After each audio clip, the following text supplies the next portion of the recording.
Different people need different things in different times of their life. Wrong answer को तो देखना ही है आपको कि वो गलत क्यों है, पर राइट को भी देखना है कि राइट क्यों है। स्टार्ट करना इज द हार्डेस्ट स्टेप। 100 में से 99 लोग तो नो ही बोलेंगे। एवरीडे प्रॉब्लम्स को देखो, उसी में से आइडिया आता है। I don't think there is any other.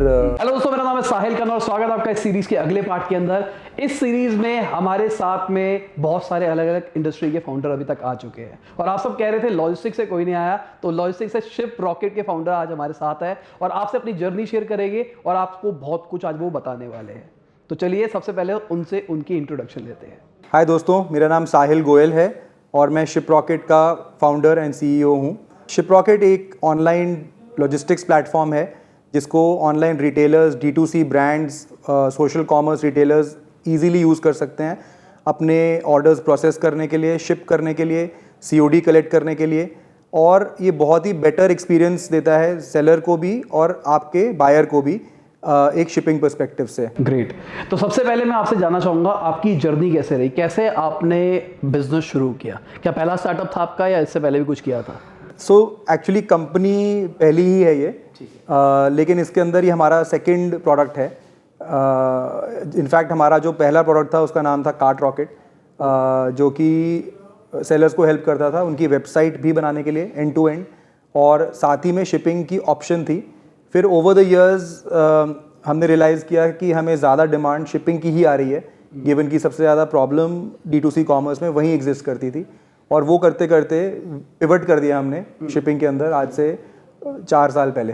तो हमारा सेकंड प्रोडक्ट हो गया कंपनी के अंदर और धीरे धीरे देखते देखते वही कंपनी ही बन गई। कौन सी ईयर में आपने शुरू किया था? शिप रॉकेट 2016 मिडिल में स्टार्ट किया था, लिखना, बनाना, कोड करना, और 17 के बिगिनिंग में हमने लॉन्च कर दिया था। और ऑलमोस्ट 6 महीने के बाद में आपने पिवट किया? 6 से 8 महीने के अंदर पिवट हो गया था हमारा। तो स्टार्टिंग में इन्वेस्टमेंट सारी आपकी थी या कुछ? नहीं, सो पहले 2 साल कंपनी के हमने बूटस्ट्रैप किया था। ठीक है। खुद ही चलाया अकेले था। आप थे या और कोई? मेरे को फाउंडर्स थे मेरे साथ। कितने थे? स्टार्टिंग में गौतम कपूर और विशेष खुराना मेरे साथ को फाउंडर्स थे। फिर उसके कुछ 3-4 साल बाद अक्षय, जो हमारे चौथे को फाउंडर हैं, उन्होंने हमें ज्वाइन किया। ठीक है। तो स्टार्टिंग में सबकी ड्यूटी क्या क्या थी? कि स्टार्टिंग में मैं प्रोडक्ट और टेक्नोलॉजी देखता था, तो जो सारी हमारी प्लेटफॉर्म की डेवलपमेंट हो गई, कैसे क्या बिल्ड करना है, मैं वो देखता था।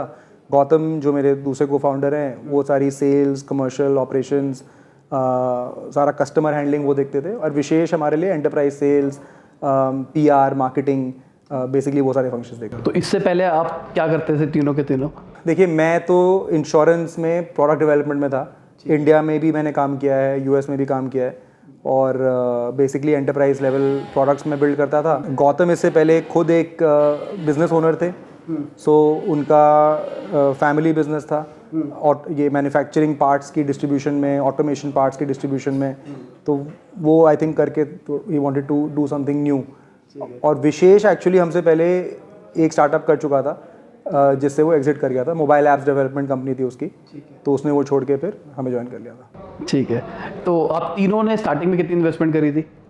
आई थिंक टोटल हम लोगों ने, गौतम और मैंने, शायद 30 लाख के आसपास इन्वेस्ट किया था। अच्छा, आप दोनों ने? हाँ जी। ठीक है। फिर उसके बाद आपने वही पैसा लगा के वेबसाइट बनानी शुरू करी।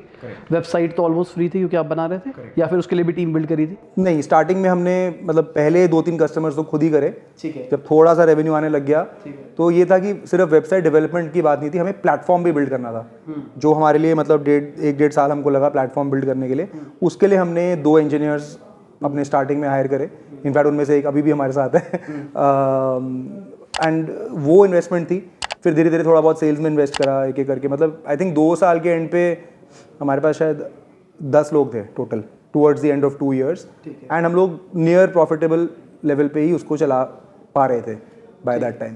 मतलब ब्रेक इवन अचीव कर लिया था इतने के अंदर ही? विदाउट फंडिंग था? विदाउट फंडिंग था फॉर द फर्स्ट 2 years। ठीक है।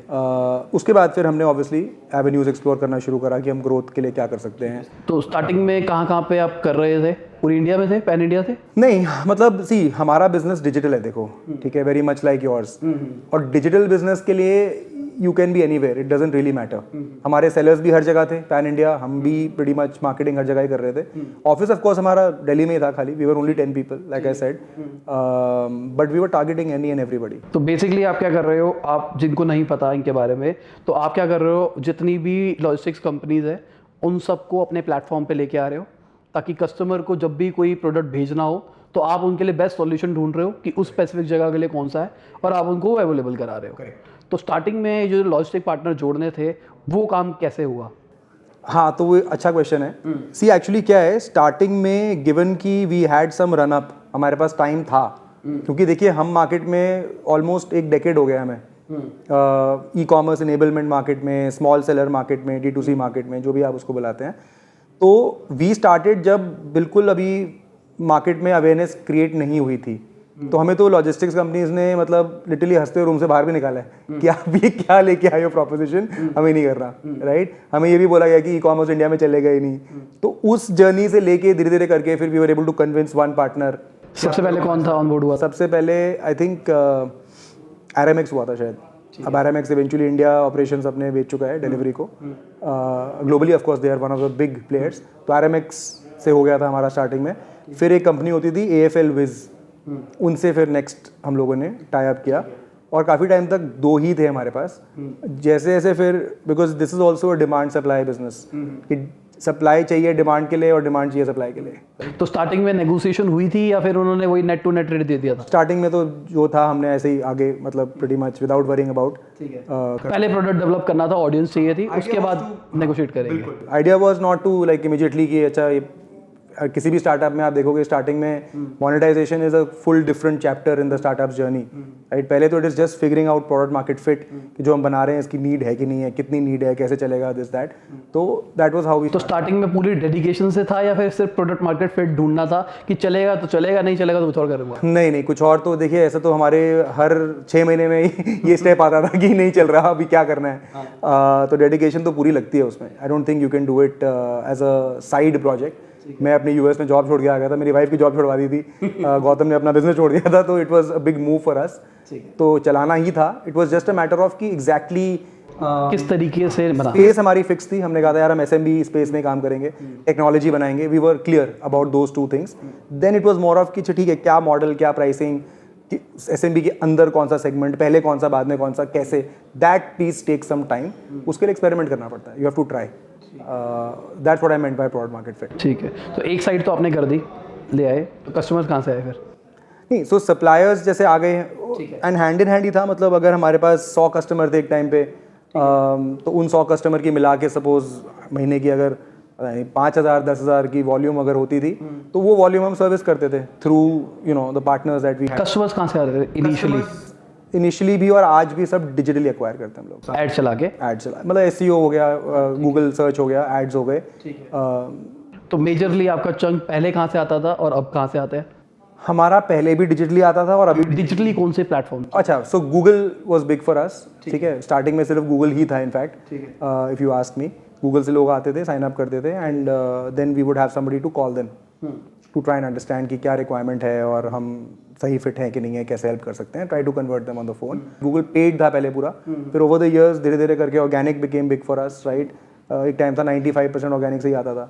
फिर और स्केल करना चाहा तो फिर हमने पेड पे और इन्वेस्ट करना शुरू करा, और आज की डेट में आई वुड से 50-60% इज ऑर्गेनिक।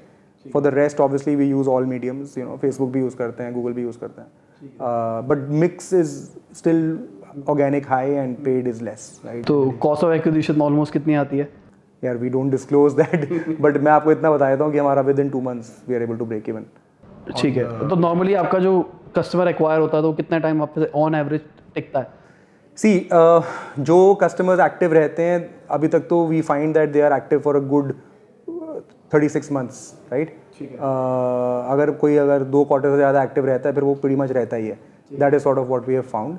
बाकी गिवन की this kind of market, there is a lot of natural churn where the customers themselves, उनका बिजनेस नहीं चलता है बिकॉज उन्होंने ट्राई करा 50-100 ऑर्डर करे एंड देन दे रियलाइज कि नहीं मेरे को या तो मैं इसको स्केल नहीं कर पा रहा, या मेरे पास टाइम नहीं है, या जो भी रीजंस के लिए many times these businesses shut down at the early stage, because वो भी एक्सपेरिमेंट कर रहे होते हैं विद देयर बिजनेसेस। तो वो काफ़ी बड़ा रीजन रहता है for customers to leave. But other than that I think we find that almost there is very few people who would churn out. They typically stick to the platform because it allows them to scale their business on us. उनके लिए काफ़ी सारे hassles remove हो जाते हैं, and I think that is why people continue to stay with us for such a long period of time. ठीक है, तो स्टार्टिंग में आपकी नॉर्मल वेबसाइट थी, मतलब लैंडिंग पेज वाली टाइप्स, फॉर्म भरो, लीड आएगी, कॉल करेंगे, चेक करें? Pretty much. उसके बाद कितने टाइम के बाद आपने उसको थोड़ा ऑटोमेट टाइप्स किया?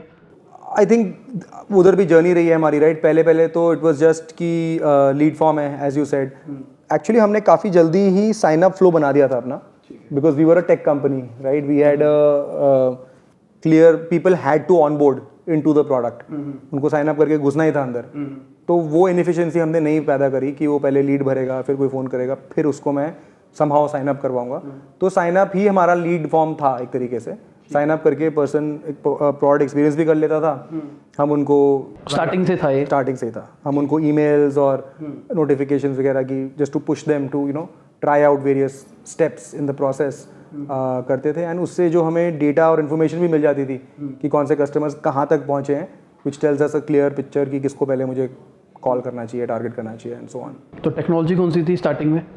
हमने PHP पे ही बिल्ड किया था. अभी भी PHP हो? अभी भी कोर प्रोडक्ट तो PHP पे ही है. अब लेकिन नोड और गो और क्या बोलते हैं मोंगो, मतलब MySQL से मोंगो वगैरह एक्सपैंड हो गया स्टैक. इलास्टिक अब तो खैर बहुत कुछ लग गया है to scale the platform. But I think जो हमारा फ्रंट एंड वगैरह कोर वो PHP भी चलता है अभी भी. अच्छा, ठीक है. तो यहाँ पे एक दिमाग में मेरे एक और क्वेश्चन आया. जब 2 साल हो गए आपको, उसके बाद आपको रियलाइजेशन आया आप स्केल करना है, तो फंडिंग कहाँ से ली और कैसे ली? सी एक्चुअली हमारी फंडिंग जर्नी तो स्टार्ट हुई थी हमारे लास्ट प्रोडक्ट के साथ, राइट? विद कार्ट रॉकेट, जो बिकॉज वेंचर सेम ही है, कंपनी सेम ही है. तो मैं आपको उसकी स्टोरी बता देता हूँ, बिकॉज बाकी तो फिर हम ऑलरेडी एक स्टेप पे थे. तो आगे की funding obviously is late stage for us. तो we had pitch to a customer who was trying to build her own e-commerce website that time. And incidentally she turned out to be the ex founder of Fashion and You and an angel investor, जो हमें को पता नहीं था. मतलब पता था या नहीं था, उस वजह से हम पिच करने नहीं गए थे. We were going as a normal customer meeting. And she had this list of as member. उसके बाद 50 रिक्वायरमेंट्स थी कि मेरे को ये सब कुछ चाहिए. एंड लकीली 50 में से 45 हमारे पास थी built into our platform. And 5 हमने कहा था चलो कस्टमाइज कर देंगे जो भी. We very early, we had only 30-40 customers, we didn't care, और 50 कस्टमर्स. तो उनको हमने पिच किया about converting a website. And सीधे वेबसाइट तो मैं दे दूंगी, I also want to invest in the business. तो आप लोग ढूंढ रहे हो क्या? तब तक हम इतने सीरियसली सोचा नहीं था इसके बारे में. We were still organically trying to grow the business. But then when we talked to her more, we understood what their fund was doing. We understood the kind of value she could bring to us. फिर थोड़ा सोचने लगे, फिर market में और पता करा. Then we realized कि this is a good option for us to raise money, because it will help us not only with the capital but also the knowledge that VCs can bring. Especially angels, early stage angels who can really help you. They become like part of your team over time, right? जो आपको काफ़ी help करते हैं बड़ा सोचने में और connections करने में, नेटवर्क करने में. And of course retrospectively I can say all this. उस समय तो इट वाज मोर ऑफ कि ठीक है यार, somebody is willing to back our idea. वो खुद की एक वैलिडेशन हो जाती है. तो and we went ahead with it. So it was pretty coincidental if you ask me. तो उस टाइम पे कितनी फंडिंग उन्होंने दी? हमने फर्स्ट राउंड में 1 करोड़ रेज किया था. कितने परसेंट? 20% डिल्यूट किया था? रफली 20% डिल्यूट किया था. तो मतलब आपकी वैल्यूएशन 5 करोड़ की निकलेगी. हाँ, उस तरीके से देखोगे. और कितना टाइम हुआ था कंपनी को स्टार्ट किए हुए? Almost 2 years. गुड. उस टाइम बेसिकली आप प्रॉफिटेबल आ चुके थे? हाँ, नियर प्रॉफिटेबल थे. बट ऑफ कोर्स हम ज़्यादा इन्वेस्ट नहीं कर पा रहे थे, because I mean it was always about making पे रोल फॉर द मंथ. कि बस किस तरीके से सैलरी बिल पे करना है, तो उतना ही कर पाते थे. तो कभी भी ये नहीं हो पा रहा था कि अच्छा चलो मैं अगले 6 months या अगले 1 साल के लिए मुझे ये इन्वेस्ट करना है. तो मैं ऐसे सोचता हूँ, वो कर नहीं पा रहे थे, because we were out of funds. We had no more savings left to invest. And of course we were not drawing any salaries either, right? So 2 साल से कोई किसी ने भी सैलरी नहीं निकाली थी? सही नहीं, कहाँ से करते हैं. ठीक है. तो ये पॉइंट है. आप उस टाइम पे जब जॉब कर रहे थे तो कितना आपको सैलरी उस टाइम मिलती थी? सी मेरी US में उस समय सैलरी थी $100,000, जो भी उस समय एक्सचेंज रेट रहेगा मुझे नहीं पता. 70 रुपीज़ मान लेते हैं, तो $100,000 हो गया 70 लाख रुपए. और मेरी वाइफ की भी थी $100,000. तो हम दोनों छोड़ के इंडिया आ गए थे. और आपने अपनी 2 साल की सैलरी नहीं ली, उसके बाद लेनी शुरू कर दी थी? थोड़ी बहुत लेनी शुरू कर दी थी उसके बाद. ठीक है. तो कितना लॉजिकली एक फाउंडर को लेना चाहिए सैलरी? क्या अपनी वर्थ के हिसाब से लेना चाहिए या फिर? सब डिपेंड करता है कंपनी की स्टेज पे, साइज पे, और आपकी इकोनॉमिक्स पे. It all really boils down to that, right? और इंटेंट का भी थोड़ा सा फर्क पड़ जाता है. It's not, I mean for us उस समय तो बस ये था कि चलो सस्टेनेंस हो जाए बस, राइट? इतना हो जाए कि चलो at least we can pay for some of our expenses, not all but some of it. बीच में ऐसी फीलिंग नहीं आती थी कहाँ फंस गए यार, पैसे नहीं आ रहे? That's the whole thing, right? That is why I was telling you earlier that you need, मतलब एक लेवल का वो conviction तो चाहिए होता है यार, because see people don't start startups for making money. I'll be honest, it sounds pretty counter intuitive कि यार but that's what funding आती है इतनी this that, but people don't start because of that. People start because they want to go and make their dent, right? They want to do something different, impact बनाना है यार, ये inefficiency market में मुझे better करनी है, मुझे चाहिए कि हज़ारों लाखों करोड़ों लोग मेरा प्रोडक्ट यूज़ करें. That is the satisfaction. It is not about कि मेरे पैसे बन जाएंगे. That's not, I don't think majority of the founders at least that I've interacted with, when I look at other success stories, I don't think anybody thinks about all that. वो अगर thought ही आ जाएगा तो फिर आप बहुत जल्दी give up कर दोगे, आप कर नहीं पाओगे, because बहुत सारे challenges आते हैं, अप्स एंड डाउन्स तो मतलब भरे हुए हैं. तो आप तीनों फाउंडर स्टार्टिंग से सैलरी नहीं ले रहे थे बिल्कुल भी? कहाँ से, मतलब like I said, there was no way. हम बेयरली लोगों की सैलरी पे कर पा रहे थे, तो हम कहाँ से लेते. अच्छा, तो आपका लॉजिक क्या होता है? जैसे कि मान के चलते हैं इस महीने आपने 1 लाख रुपए प्रॉफिट बना लिया, तो आप उस प्रॉफिट को री इन्वेस्ट कहाँ पे करना पसंद करते हैं? टीम हायर करनी है या फिर टेक्नोलॉजी को और बेटर करना है? टेक्नोलॉजी बेटर करने का मतलब ही टीम है, right? So we have to hire engineers. तो बेसिकली सारा प्रीटी मच उसी में जाता था, बिकॉज बिजनेस रोल्स तो देखो खुद भी कर सकते हैं फाउंडर, जो करते भी थे हम. इंजीनियरिंग पर से was one area which we had to keep on investing, and we are still investing, right? So that's one area that continuously absorbed our investment. तो स्टार्टिंग में हायरिंग की इश्यूज क्या क्या आते थे? बहुत सारे आते थे, राइट? मैं आपको एक फ़नी स्टोरी बताता हूँ. इनफैक्ट मैं बिफोर स्टार्टिंग द कंपनी 6-8 महीने यूएस में था. मैं वहीं से शुरू कर दिया था मैंने, मतलब रात को जैसे फ़ोन पे गौतम के साथ बात करके. तो हमने सोचा कि चलो थोड़ा हेड स्टार्ट लेते हैं और हम इंटरव्यूज़ पहले से करके ऑफर्स देते हैं लोगों को ज्वाइन कराने के लिए, ताकि जब फाइनली जब मैं मूव करूँगा तो ऑलरेडी एक पोर्शन हो चुका होगा, because we had to hire 2 engineers. तो यूएस से ही टाइम वाइम फिक्स करके मैं इंडिया आ गया अक्टूबर में 2011 में कि मीटिंग करते हैं, राइट? और हमने ऑफिस एक जगह गौतम के पास थी, उसी को थोड़ा ठीक ठाक करके वहाँ पे 2-4 कंप्यूटर भी रख दिए ताकि लगे कि कुछ है. 2-3 लोग भी बुला लिए उसके ऑफिस से कि ताकि लगे कि कुछ ऑफिस है यहाँ पे. और हमने पूरा दिन के लाइनअप था हमारे पास, 10-15 इंटरव्यू. कब की बात है? 2011 अक्टूबर. ठीक है. और हम बैठ गए कि अब यहाँ पे लोग आएंगे. 10 बजे का टाइम था, एकदम हम तैयार व्यार होके 9:30 बजे 9:15 बजे पहुँच गए. देख रहे हैं कोई आया नहीं है यार. 10 बज गए, 10:15, 10:30 हो गए. फिर फ़ोन किया पहले बंदे को कि भाई तुम आए नहीं. वो तो भूल ही गया था भाई कि क्या कहाँ कौन बोल रहे हो. मैंने कहा कमाल है यार, तुम्हें रिमाइंडर भी किया 4 दिन पहले, नहीं आया कोई. ठीक है. और ये रिपीट होता गया. 11 बजे, 11:30, 12, 1 बज गए. 1 बजे तक कोई आया ही नहीं. तो काफ़ी डीमोटिवेटिंग था कि यार मतलब बंदे ही नहीं आ रहे हैं इंटरव्यू के लिए, तो कैसे करेंगे, हाउ डू वी स्टार्ट. फिर फाइनली एक बंदा आया, वो थोड़ा 10 मिनट दूर था कि मैं यहाँ पहुँचा हूँ, तो कहाँ से आना है. तो हमने कहा काम करो वहीं रुक जाओ, हम तुम्हें लेने आ रहे हैं. तो फिर हम जाके उसको पिकअप करके लाए कि तुम आओ इंटरव्यू तो दे दो कम से कम. तो 1 guy showed up only, और उसको भी finally we selected him. He said no. अच्छा. He rejected. So it was a pretty demoralizing day in the end कि मतलब यार we are not able to hire anybody because see that time startup पहली बात तो India में इतना ज़्यादा था नहीं, कोई उसको as a great career choice नहीं सोचता था. आज बहुत अलग बात है, thanks to people like you, awareness create करने के लिए. बहुत नहीं था उस समय सिचुएशन, तो lot of people would be very worried कि मैं यहाँ जा रहा हूँ बट मेरा करियर क्या होगा, सिक्योरिटी नहीं है, which is true also. Salary भी नहीं है स्टार्टिंग में. सैलरी भी नहीं है, राइट? सो तो वो तो ऑब्वियसली फेल हो गया पूरा idea. That whole trip got failed कि नहीं, ये तो हुआ ही नहीं. फिर जब फाइनली मैं वापस आ गया था जनवरी में, तब फिर और थोड़ा बहुत मेहनत करके थोड़े से ये मार्केट में यहाँ वहाँ you know through some recruitment agencies phone करके मेहनत करके फिर वी स्टार्टेड गेटिंग सम. कितने टाइम में मिल गया था आपको? सी हमने शुरू ही किया था हायर करना आई थिंक 1 month बाद, 1 month 1.5 महीने बाद हमने शुरू करना कर दिया था. 1 महीना लग गया था हमें. 1 महीना लग गया था टू फाइनलाइज आउट ऑफ. अब आपको ज़्यादा इशू नहीं आता होगा इस चीज़ के ऊपर, अब तो लोग ज्वाइन करना चाहते हैं.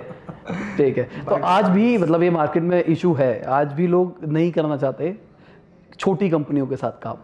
छोटी कंपनी एज एन स्टार्टअप, देखो 2 टाइप की स्टार्टअप्स है अगर स्केल वाइज भी देखा जाए तो. एक स्टार्टअप ऐसी है जो आप अर्ली डेज में थे कि को फाउंडर बैठे हुए, साथ में उनको 2 बंदे हायर करने हैं, चेक करना है प्रोडक्ट मार्केट फिट चलेगा या फिर नहीं चलेगा. उस स्टेज पे तो मैंने ऐसा देखा है कि बंदे है ही नहीं.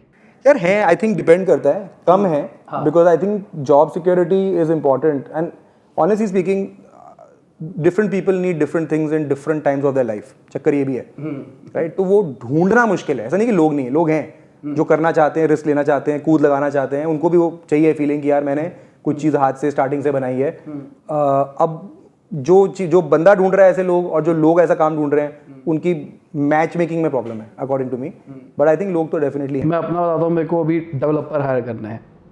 मतलब हमने इतनी मेहनत कर रहे हैं पिछले कुछ टाइम से, हमको टीम ऑफ डेवलपर चाहिए पूरी, कि जो हमको ऐप डेवलप कर सके, जो वेबसाइट कर सके, ये कर सके। हमने इतने इंटरव्यूज़ ले लिए, स्किल सेट ही नहीं है पहली चीज़, और स्किल सेट है तो फ्रेशर बच्चा कहता है सर 1.5 लाख रुपए महीना तो दे ही दोगे।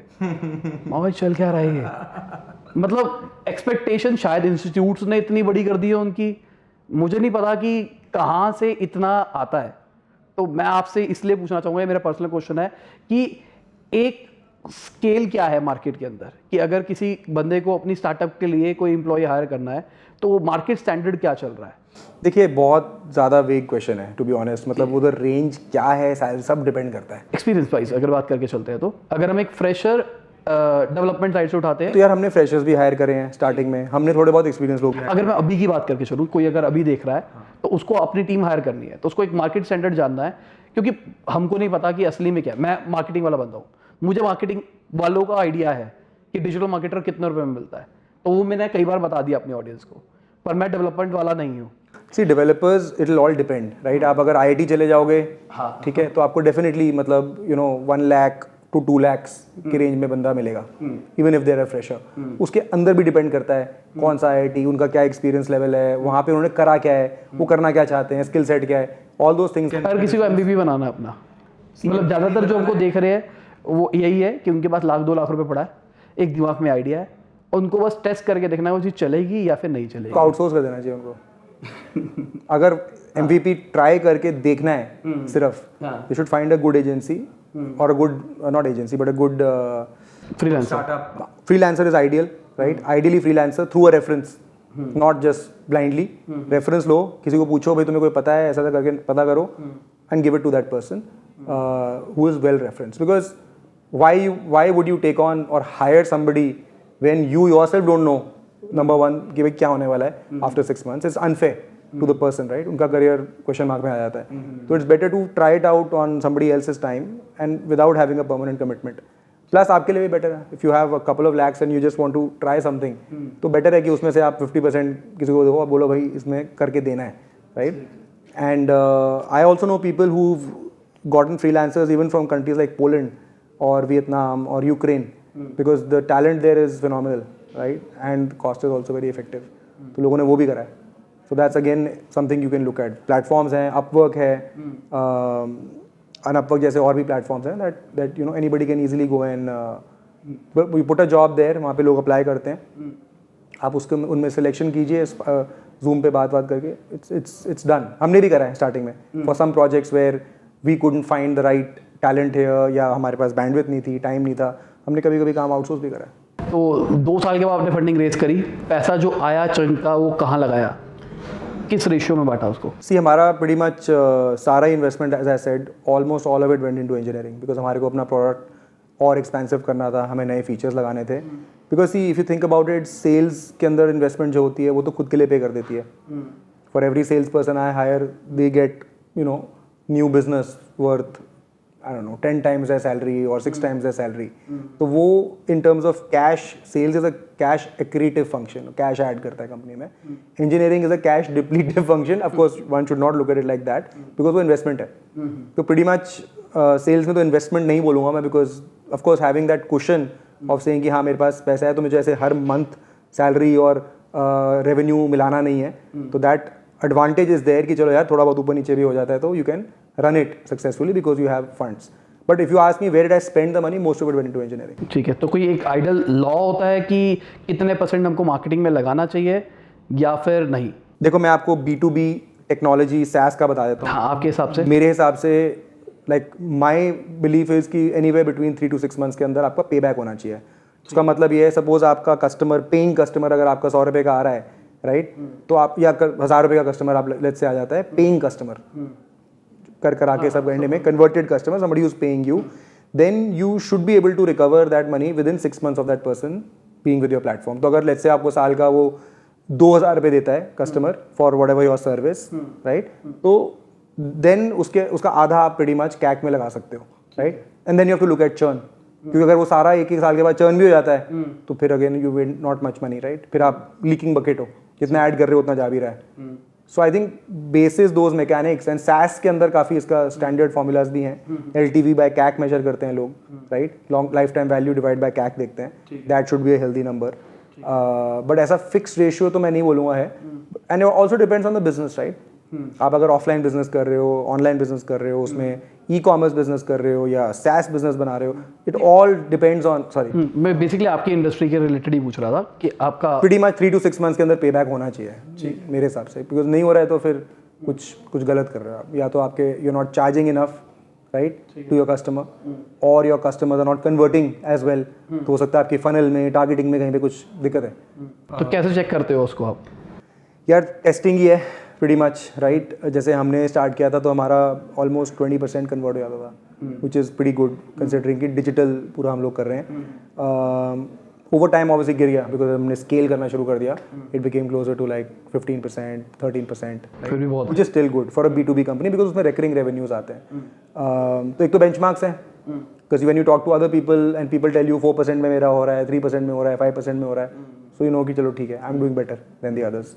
तो एक तो वो तरीका चेक करने का कि मैं कैसा कर रहा हूँ। दूसरा, एज आई सेड, आपका इकोनॉमिक्स आपके लिए काम करना चाहिए, राइट? बिल्कुल। किसी का कन्वर्जन 0.1% भी हो सकता है, but if they are selling a $10,000 product, right, उसको एक सेल करनी है, उसका तो हो जाएगा काम, राइट? तो I think it really depends on exactly आपके इकोनॉमिक्स हैं क्या।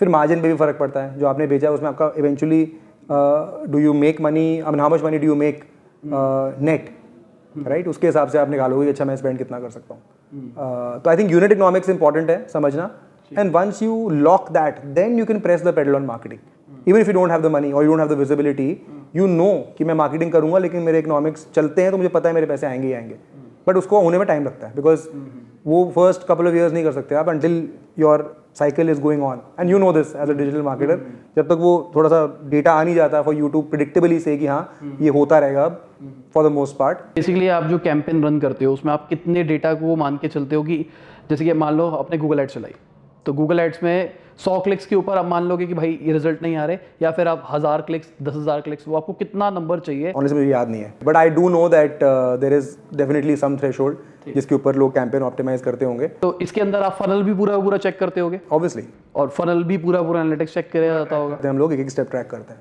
ठीक है। और GA वगैरह भी यूज़ करते हैं, गूगल एनालिटिक्स यूज़ करते ही हैं हमने, लेकिन अपनी खुद की भी प्रीटी मच हर एक क्लिक की, हर स्टेप की ट्रैकिंग खुद भी बना रखी है।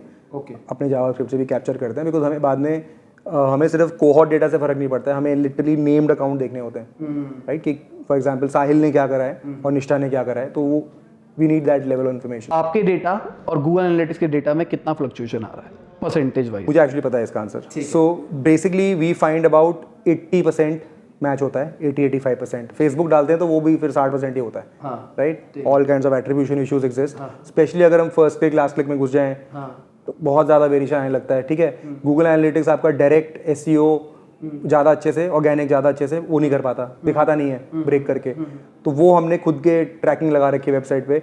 रेफरर चेक कर लेते हैं हम, तो जहाँ रेफरर गूगल है मुझे पता है ये ऑर्गेनिक है, जहाँ रेफरर ब्लैंक है मुझे पता है डायरेक्ट है, तो ऐसे करके इनडायरेक्ट तरीके निकाल लिए हमने to get a good sense of कि क्या हो रहा है, लेकिन वो 80% ही लगभग मैच होता है। तो कंपनी सेटअप करते करते आपने क्या बड़ी मिस्टेक्स करी जो कि आपको लगता है यार ये गंदी मिस्टेक थी, पर उससे लर्निंग भी लिया आपने बहुत बड़ी? यार आई थिंक मिस्टेक्स तो हमने बहुत सारी करी हैं to be very honest, but मैं शायद दोबारा करता तो भी मैं यही करता, मतलब I would not change it because see उसी से आप यहाँ हो आज। ऑब्वियसली जो बंदा mistakes, see the important thing is that you should learn from my mistakes, right? मैं यू नो मेरे को very early on my mother use to teach me, मुझे वो बहुत क्लियरली बोलती थी कि राइट आंसर को देखने के बजाय ना रॉन्ग आंसर को तो देखना ही है आपको कि वो गलत क्यों है, पर राइट को भी देखना कि राइट क्यों है, right? And I think that post analysis is very important, और वो कहीं ना कहीं I think it's part of how I operate today, कि गलती है ठीक है तो we take mistakes for what they are rather than you know getting consumed by it कि अरे गलत हो गया, ठीक है। मतलब आपके हिसाब से कोई ऐसी मिस्टेक जो डिफाइनिंग थी आपके लिए कि वो सीख के आप कहोगे यार इसकी वजह से बहुत बड़ा फर्क पड़ा हमारे अंदर? यार फोकस एक चीज़ है, राइट? पहले जब हम अर्ली स्टेज में होते हो तो you have a attitude that you have nothing to lose, तो कुछ भी कर लो, हर जगह ट्राई कर लो, ये भी कर लो, वो भी कर लो, सब कुछ उठा लो साथ में, ठीक है। एंड अनरियलिस्टिक गोल्स बना लो, राइट, कि मैं इस हफ्ते या इस महीने में ये कर लूँगा, right. And that's great because it gives you motivation, but it's also very demotivating when end of the month you see कि मैंने 100 की लिस्ट लिखी थी, मैंने 2 करे हैं, देन यू नो कि मैं 5 ही कर सकता हूँ, 100 लिखूंगा तो 2 कर रहा हूँ, 5 लिखता हूँ तो 4 कर लेता हूँ, and 4 is double of 2, right? So that maturity came over time for me to start really focusing on what is important. तब maybe I would, but again मैं शायद वो जब तक वो करता नहीं, I would not learn it, because most entrepreneurs will tell you that they are the kinds that they can only learn from their own mistakes. They cannot learn from others' mistakes. They have to go and try it, fail, and then learn that हाँ भरोसा नहीं होता दूसरों पे। ठीक है, तो एक चीज़ और पूछना चाहूँगा, अगर कोई SaaS प्रोडक्ट अपना लॉन्च करता है किसी भी इंडस्ट्री के अंदर, तो अपनी प्राइसिंग किस तरीके से वो डिफाइन करे? यार ये बहुत ही मुश्किल क्वेश्चन है, बिकॉज ना, एंड सबसे बड़ा इंपॉर्टेंट क्वेश्चन है इनफैक्ट आज भी हम लोग इसके ऊपर स्ट्रगल करते हैं थोड़ा बहुत, right, because there is no, the issue is this, right, you price it too high, sure, per customer you might make more money, but then your conversion might drop, or some other competitor might come in, drop their price, and then you will lose customers. You price it too low, there might be money on the table जो आपने छोड़ दिया, right? तो how do you know exactly कहाँ है, right? Few things we used to do is we used to do closed betas, right? And हम लोग always we used to start high, because see India में discounting चलती है, ठीक है, and it's easy to say कि ठीक है I'll start high and I will give a discount. But you cannot start low and then say I'm increasing my price. Can't do that, right? Now, how high? A lot of it comes from competitive research. बाकी लोग क्या कर रहे हैं? Sometimes you can try and attribute कि मैं इस product से मेरे यूजर की बिजनेस में क्या वैल्यू क्रिएट कर रहा हूँ। तो अगर आप कोई प्रोडक्ट दे रहे हो जिससे उसकी टॉप लाइन बढ़ सकती है, ठीक है, आप एक एट्रीब्यूटेड वैल्यू डाल सकते हो कि इसकी टॉप लाइन अगर ये महीने की अगर 10 लाख की सेल करता है, 5 लाख की सेल करता है, और मेरे थ्रू इसको 50,000 का फायदा होने वाला है, गिव और टेक इन देयर बिजनेस, तो मुझे ये 10,000 रुपये दे सकता है महीने के। अब वो दे ना दे, रियलाइज करे ना करे, debatable, but you could use this formula. या if you gonna save the guy 50,000 bucks, let's say कि आपने कोई चीज़ बना दी जिससे उसके एफिशिएंसी बेटर हो जाएगी, जो भी है, right, and if they gonna save 50,000 rupees a month, you could charge 10,000। ठीक है, मतलब बेसिकली 20% लेके इस कैलकुलेशन के easily you can charge, right? And now again it can go from 10 to 20, it can depend on competitiveness. कोई और अगर 5% ही charge कर रहा है तो आपको भी करना पड़ेगा, या फिर आपको उतना प्रोडक्ट के लिए 5 करना पड़ेगा और 10 चीज़ें और बनानी पड़ेगी, and you can then make money on that. तो वो of course that gets into more complex pricing, but broadly speaking I think that's the principle we use कि अच्छा ठीक है इससे, and the main thing is willingness to pay. You can make all these calculations sitting in a room, the customer will say मैं आपको 1,000 रुपये दूंगा जी, आप जो मर्जी बोलो। Sometimes that is the answer कि वो 1,000 ही रुपये देने को तैयार है, तो क्या कर सकते हैं इसके बारे में अब? ठीक है, तो अभी आपने एक फंडिंग राउंड के बारे में बता दिया, उसके बाद कुछ फंडिंग रेज किया आपने? हाँ, उसके बाद हमने एक्चुअली मल्टीपल राउंड्स करे। उसके बाद हमने अपना प्री सीरीज ए करा एट अराउंड 1 मिलियन, फिर हमने डॉलर्स, उसके बाद हमने अपना सीरीज ए एंड बी के बीच में एक राउंड करा, that was around 8 million, then we did another round around 13 million, and अभी recently we closed another round for 27 million. So we've kind of grown along the journey.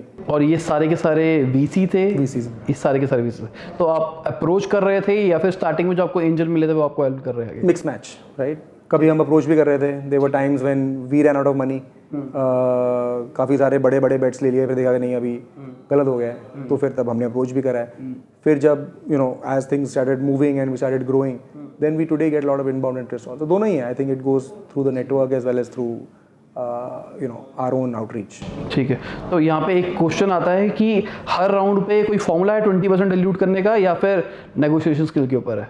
नहीं, negotiation पे नहीं है। I think it is all about कि क्या value दिखती है, right, आपको, एंड कितनी तरीके से आप समझा सकते हो इन्वेस्टर को, राइट, कि like saying when you buy stock in the market, right, same thing, you believe you are buying it at a certain price, right. तो वो अगर आपका बिलीफ है कंपनी के फंडामेंटल्स में, उसकी फ्यूचर लुकिंग आउटलुक में, यू नो वो कितनी बड़ी हो सकती है उसकी वो कंपनी, तो you believe that this will grow, right? And if it grows, then there will be more buyers willing to buy it at a higher price. तो वो उसी पे चलता है। यही if you think कि नहीं this is going to stay flat, तो that it's a bet, right? End में bet है। So bet आप उसी हिसाब से लेते हो कि यार I believe some data, I believe fundamentals, market में क्या चल रहा है, growth कितनी आ रही है इनकी historically, तो आगे कितनी आएगी, same concept है। So there is no formula, right? It can be dilution of 5% also, it can be dilution of 50% also. It depends on what terms you are okay with. क्योंकि कुछ इन्वेस्टर्स ऐसा कहते हैं कि अगर मुझे 20% नहीं मिलेगा तो मेरे लिए वो कुछ वैल्यू नहीं देगा। हाँ, वो डिफरेंट बात है कि मीनिंगफुल इक्विटी होनी चाहिए, तो वो भी आई थिंक डिपेंड करता है। मतलब जैसे लेवल बढ़ते जाते हैं वो नंबर कम होता जाता है। इन्वेस्टर डिपेंड करता है। लार्जर कंपनीज में अगर आप आज स्टॉक मार्केट में बोलते हो मुझे रिलायंस के शेयर खरीदने, वो तो नहीं देगा आपको, मतलब 0.2% भी नहीं देगा। तो I think it depends, right? But people still buy that stock because it's a strong stock and so on and so forth. I think it's the same way as your companies get bigger, तो वो equity का chunk छोटा होता है। बिल्कुल हो सकता है। बाकी depends how much you want to raise, how much you want to dilute. ठीक है, तो आपने ईसॉप दे रखे है, कितना परसेंट पूल रखा हुआ है? ऑलमोस्ट 10% हमारा ईसॉप में है। ठीक है, तो अभी कितना बढ़ चुका है? Again we don't disclose that यार। अच्छा, ठीक है। बट हमने रखा हुआ। तो इसका भी कोई फॉर्मूला है कि सैलरी के कितने परसेंट पे देना है, या फिर ऐसी जो बंदा अच्छा है तो अच्छा काम करता है? नहीं, ऐसा कुछ नहीं है। ईसॉप पहली बात तो बहुत लिमिटेड लोगों के लिए हमने बनाया हुआ है कंपनी में, and it's basically it is basis people's outcomes. So when somebody joins us X months or years into the company, we offer it later. It's not really offered as a first hiring practice in our company. And the idea there is we try and kind of paint a picture of where can the value go and how much can somebody make or what is their goal to make. And we try to calibrate around that.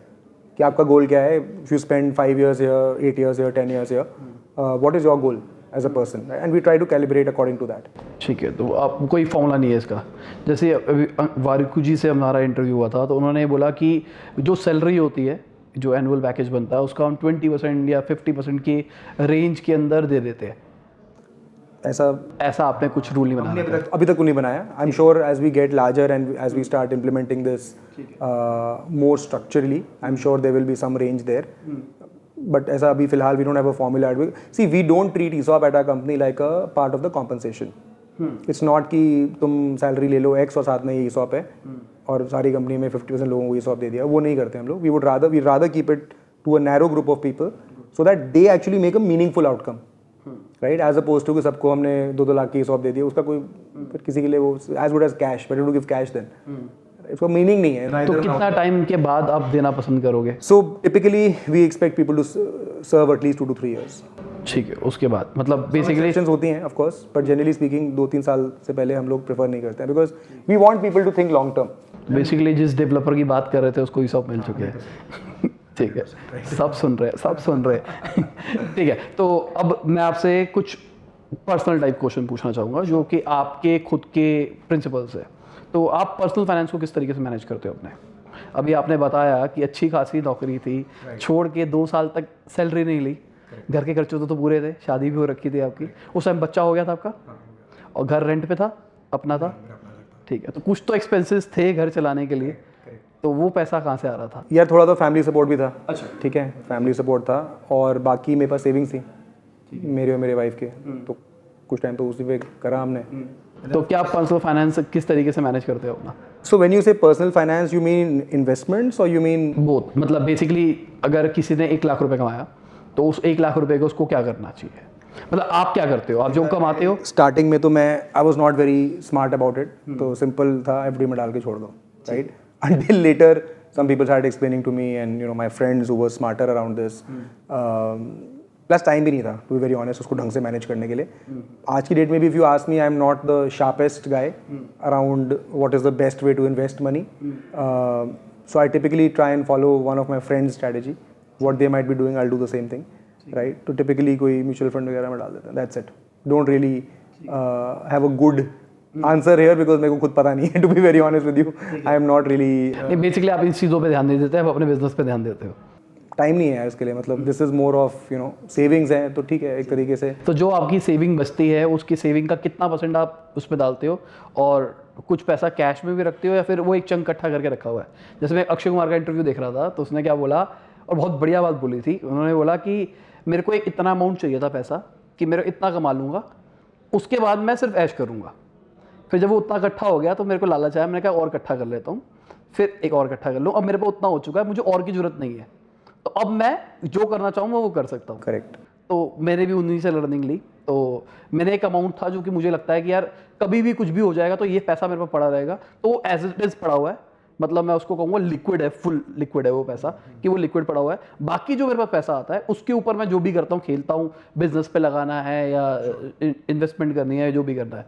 क्या आप भी ऐसा कुछ करते हो, या फिर जो पैसा आ रहा है जहाँ जा रहा है जाने दो, मेरा इतना नहीं सोचते? रोबस्ट स्ट्रैटेजी नहीं है, बट हाँ of course with in mutual funds there is hybrid, there is debt, there is equity, definitely उसमें मैंने एक स्प्लिट रखा हुआ है, similar to you know what you are saying, यार इतना परसेंटेज डेट में रखना ही रखना है, 40-50% मैं डेट में रखता हूँ, इवन दो मेरी एज में लोग नहीं रखते हैं, मेरी एज में लोग काफ़ी हद तक इक्विटी एंड हाइब्रिड में रखते हैं, बट ठीक है, I am a little more conservative when it comes to financial market, when it comes to investing, simply because I can't manage it that well, I don't spend any time on it.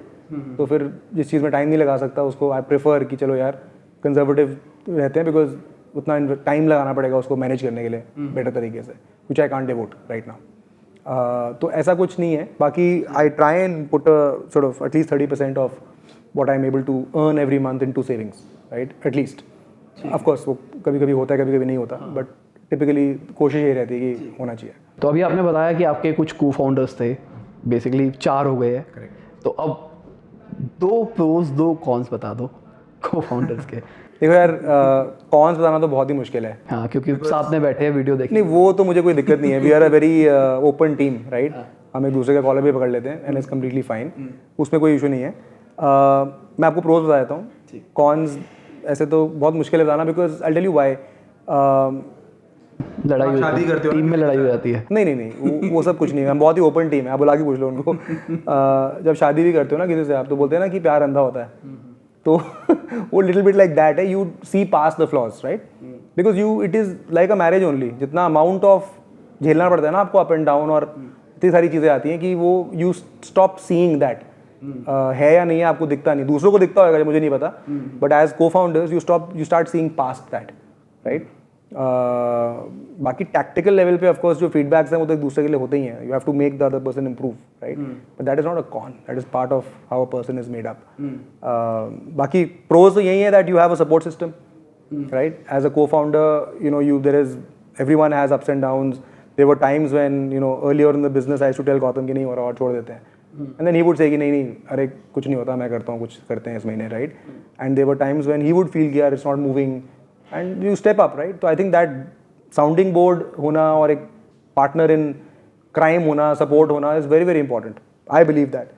You know, people ask me sometimes कि would you have done it alone? My answer is no. I would never do it alone. In fact, I would never do any business alone.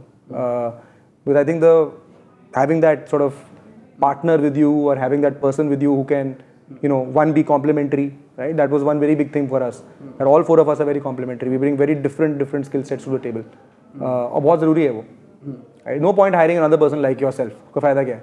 You get somebody who is different from you in their skill set, in their background, in their experience, you know, in their thinking. तब जाके वो एक well-rounded team बनती है, right? Because then they are able to bring to the table जो आपके पास नहीं है, and vice versa. और उससे respect भी बढ़ती है दूसरे की. Otherwise you'll keep thinking मैं better कर लेता, मैं वैसे कर लेता. Early stage बता रहा हूँ मैं.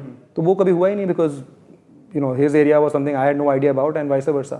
And over time also the other co-founders that came on board, उनके साथ भी same situation थी. So I think generally I'll tell you the pro here is that it's very very useful to have a team of people who believe in your vision, who have you know dedicated their life to the mission of the company or whatever it is.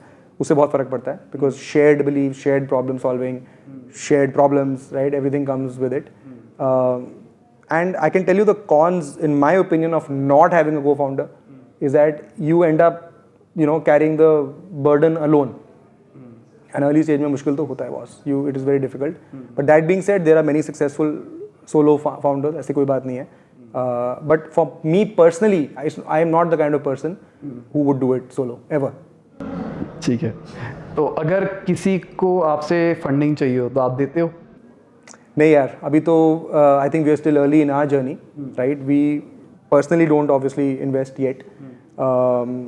You know, we may have done 1 or 2 ad hoc investments, but अभी we're not at the stage where actively investing. Future में बना आपका? हाँ, I would like to यार, because I think मुझे भी support किया लोगों ने ecosystem में, and I would like to be able to support other entrepreneurs, you know, who have compelling products and compelling visions, so that they also are able to, you know, go and build their journey and grow their business. तो आपके हिसाब से employ retention strategy क्या होनी चाहिए किसी भी company के लिए? See, I think काफ़ी सारे फैसेट्स होते हैं ऑब्वियसली, बट मुझे लगता है कि एम्प्लॉई हैप्पीनेस के लिए ऑप्टिमाइज करना चाहिए हमेशा, because and of the day वो भी काफ़ी इंपॉर्टेंट स्टेक होल्डर होते हैं, स्पेशली हमारी जैसी कंपनीज में. हमारा एसेट तो होता नहीं और कोई, our asset is people, right? तो उनकी career path, what do they like working on, transparency, जो भी एम्प्लॉयज़ को मैटर करता है उसके ऊपर काफ़ी फोकस करना चाहिए, उसके ऊपर ध्यान देना चाहिए. और एक ऐसा इन्वायरमेंट बनाना चाहिए जिसमें कि उनको लगना चाहिए कि उनकी ग्रोथ हो रही है and they are able to do what they want to do in life. तो इवन वाइल हायरिंग पीपल हम काफ़ी कोशिश करते हैं कि अलाइन हो पाए इन टर्म्स ऑफ क्या करना चाहते हैं and whether we are the right place for them to do that और नॉट. तो उस हिसाब से I think it's doing touchwood gone very well for us because that strategy seems to work. And end of the day I have also worked 6-7 years before I started this. तो मैं भी यही सोचता था कि अच्छा, मैं अगर कहीं पे जा रहा हूँ और मुझे बियॉन्ड अ ईयर और आफ्टर 6 months, 12 months, 18 months मुझे अब ऐसा काम ही नहीं मिल रहा जो मैं करना चाहता हूँ, then I would leave, right? So it was a very first hand experience for me also, and that is why I was able to, or at least try to be able to create an environment ताकि ये कम होए attrition. ठीक है, तो आपकी अभी team के अंदर आप एम्प्लॉय हैप्पीनेस के लिए क्या करते हो? देखो यार, अलग अलग चीज़ें करते हैं. कभी कभी we try and do events etcetera, specially जब कोविड चल रहा था, लॉकडाउन चल रहा था, जूम पे कोशिश करी हमने बहुत कुछ करने की. But like I said, I think it more than, I don't think happiness comes from parties and वो सब ठीक है, मतलब it helps, but I don't think उससे अकेले सिर्फ हो जाता है. काम करने में मज़ा आना चाहिए. बेसिकली बात यह है that you should enjoy the work, right? और वो करने के लिए जो भी लगता है, and there is no one size fits all answer here.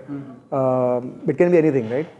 It can be, like I said, most importantly it's about what people want to do, right? तो मंथली टाइप्स, कुछ मीटिंग टाइप्स करते हो कि कोई ताकि कोई इनपुट दे? Fair enough. So there is a mandatory monthly meeting between 1-to-1s जो मैनेजर और एम्प्लॉय के बीच में ज़रूरी हैं, largely focused on the employee, even if not month, then at least once in 2 months, once in month and a half. Very important so that how the employee is feeling is very important to come back to the manager, and then they can decide कि अच्छा, मेरे को ये change करना चाहिए शायद team में, उसको शायद ये काम बेटर लग रहा है, whatever it is, right? To try and have that backward feedback. हम बहुत सारा अपवर्ड फीडबैक करते हैं. Every year we do a 360-degree survey. Blind होता है ये? ब्लाइंड होता है, अनोनिमस होता है. We do a town hall every quarter to make sure कि लोगों को पता है कंपनी कहाँ जा रही है, विजन क्या है, and we are very transparent also, because we always believe कि employees are also like our partners, right? We can not, there is no us versus them kind of mentality, and we are very open about, even if we are failing, right, we have to tell people so that they know, right, as opposed to saying कि सब ठीक चल रहा है and then one day you're like कि नहीं, कुछ ठीक नहीं चल रहा. So we try to keep everybody informed. When we are happy, when things are going well, then we should all be happy together, and when things are not going well, we should all be working our ass off together, right? That's the way I think about it. ठीक है, तो आपकी team में working hours कैसे रहते हैं? यार, आज की डेट में तो आंसर करना बहुत मुश्किल है, गिवन दैट पिछले 3 महीने पहले ही हमने थोड़ा बहुत ऑफिस आना शुरू करा है. उसके पहले तो we were all, most of us were working from home. Some teams have been here, even during Covid some teams were here. But to answer that question in short, it is generally between 10 to 7. That is generally the working hours. ठीक है, मजदूरी नहीं होती? यार होती भी है, depend करता है. मतलब बेसिकली आप कितने घंटे काम करते हो? यार मैं करता हूँ 12 घंटे दिन में, 11-12 घंटे लग जाते हैं आराम से. और संडे ऑफ लेते हो नहीं लेते? यार अब डिपेंड्स. हाँ, डिपेंड करता है. सैटरडेज भी ऑफ नहीं होते हैं प्रीटी मच. संडेज ऑफ कोशिश करते लेने की. आई don't believe in only hours. I don't think उससे कुछ होता है, बिकॉज बर्नआउट हो जाता है. तो यही चीज़ आप टीम से भी चाहते हो? हाँ, 100%. आई एक्सपेक्ट कि लोग they should take 1.5-2 days off और 1 day off at least, full detachment. Otherwise, and I am doing it for my own reason, I know they will not be able to be productive the next week, right? ऐसा नहीं है कि मुझे काम कराने में interest नहीं है, पर वो काम होता ही नहीं है. It's counterproductive, right? अब sometimes you need burst of energy, sometimes जरूरत होती है, स्पेशली इंजीनियरिंग वगैरह में. I know people they have work for 24 hours, right? And I too sit with them too in the early days कि कुछ release जाना है, कुछ लाइव जाना है. होती है ये चीज़ें, कभी कभी इशूज होते हैं, and then you have to put in the effort to make it happen, but not as a sustained practice. I don't think that is, चलता नहीं है वो. तो जैसे अभी आप बता रहे थे कि आप 12 घंटे काम करते हो, एम्प्लॉयज़ भी 12 घंटे काम करते होंगे कुछ? हाँ, कुछ करते होंगे, पर मेरी एक्सपेक्टेशन नहीं है. ठीक है, आप कहते हो कि आराम से 8 घंटे काम करो, कोई दिक्कत नहीं है. टाइम काम, देखो यार, ऑनेस्टली मैं कहता हूँ आप आधा घंटा काम करो, मुझे सिर्फ डिलीवरी से मतलब है. It's a very simple thing. We only care about output, right. End of the day आप 20 घंटे कर रहे हो या 2 घंटे कर रहे हो, आपका रिजल्ट नहीं आ रहा तो फिर कोई फर्क नहीं पड़ता, राइट. तो end of the day results are important, outcomes are important. और उसी तरीके से ऑर्गेनाइजेशन भी बिल्ट है कि it is something that rewards results. It's not an organisation that rewards hours of work. उससे कुछ होता नहीं है. I mean that doesn't really lead to anything. तो we tried to create an organisation जहाँ पे गोल्स एंड मतलब results important है. तो focus is on that, not on the hours. कितनी बार आप मौके देते हो अपने एम्प्लॉयज़ को, एज एन मतलब किसी को आपने डेडलाइन दी कि मंडे तक ये काम हो जाना चाहिए अप्रॉक्स, और वो फिजिबल डेडलाइन थी आपके हिसाब से, मंडे नहीं किया तो आपने कहा ठीक है ट्यूसडे दे दियो, फिर यार ऐसा नहीं होता. I think it depends on why. It's very important to understand कि क्यों नहीं हुआ, right. If was it something that the person didn't put in the effort, was it that they had a genuine reason for it, personal reason for it, or was it that they were not skilled to do it. So that depends, right. अगर effort की बात करके चले तो यार 1-2 मौके दे देंगे total, उसके बाद तो फिर one has to be ownership driven, right. End of the day अगर आप करना ही नहीं चाहते, राइट, और आप बोल भी नहीं रहे कि मैं नहीं कर पाऊंगा et cetera, then it's not acceptable. ठीक है. और स्किल बेस पे इशू हो तो then we will train you. ठीक है, उसमें इशू नहीं है. That's not your fault. I mean if you couldn't do something because you don't know how to do it, then either will help you do it, will try to groom you to do it, or will give you some other work. That's not your fault, right, as a team member. ठीक है. तो आपके यहाँ पे अगर कोई छुट्टी ज़्यादा मारे पर काम टाइम पे दे तो कोई इशू नहीं है, सैलरी कटती है? नहीं, सैलरी मतलब we have a system, obviously we have a number of leaves वगैरह, सब कुछ सेटअप है. जैसे कि अभी कोविड के बाद में वर्क फ्रॉम होम कल्चर बहुत ज़्यादा शुरू हो गया, तो बहुत सारे लोग घर से काम करना पसंद करते हैं. तो घर से काम कुछ लोग कहते हैं कि वर्क फ्रॉम होम चल रहा है, पर वो hypothetical work from home. Like I said, it all depends, right? End of the day, if you are delivering your work and then you have a few days work from home, you are here the other days, but work is not stopping, right? तब तक we don't care. But if you're not delivering your work and you're working from home, then obviously we are going to ask questions, right? As your managers कि क्या हो रहा है? But that's it. और आपकी increment cycle किस तरीके से चलती है? Once a year. Once year. और कितने % इंक्रीमेंट होता है? कुछ रूल नहीं है. Disclose that, but it could be anywhere. It depends. मतलब अप्रॉक्स मार्केट स्टैंडर्ड क्या रहता है कि 50% तक भी इंक्रीमेंट मिलता है या फिर 5-10-20% तक? 20 भी ज़्यादा हो गया. यार अगेन एवरेज बोल रहे हैं हम, तो it can be anywhere between 15 to 20%, right? तो अभी कोविड आया, तो कोविड के बाद कितने चेंजेस आए आपके अंदर, एज अगर बिजनेस पॉइंट ऑफ व्यू से बात करके चलते हैं और पर्सनल लाइफ से बात करके चलते हैं तो? See depends. अलग अलग कोविड के भी अलग अलग पीरियड्स में अलग अलग चेंजेस आए हैं, राइट. तो आई थिंक पहले तो लॉकडाउन ही हो गया pretty much, एंड हम लॉजिस्टिक्स कंपनी है. जैसे मैं एग्जांपल देके चलता हूँ, तो मैं अक्सर बोलता हूँ, अपने टीम में भी बोलता हूँ कि पहले टाइम को देखा जाता था ADBC, after that before crisis. अब बोला जाएगा प्री कोरोना पोस्ट कोरोना, क्योंकि कोरोना के बीच में तो कुछ हुआ नहीं. तो प्री कोरोना जो आप थे वर्सेस पोस्ट कोरोना जो आप हो, उनमें कितना डिफरेंस है?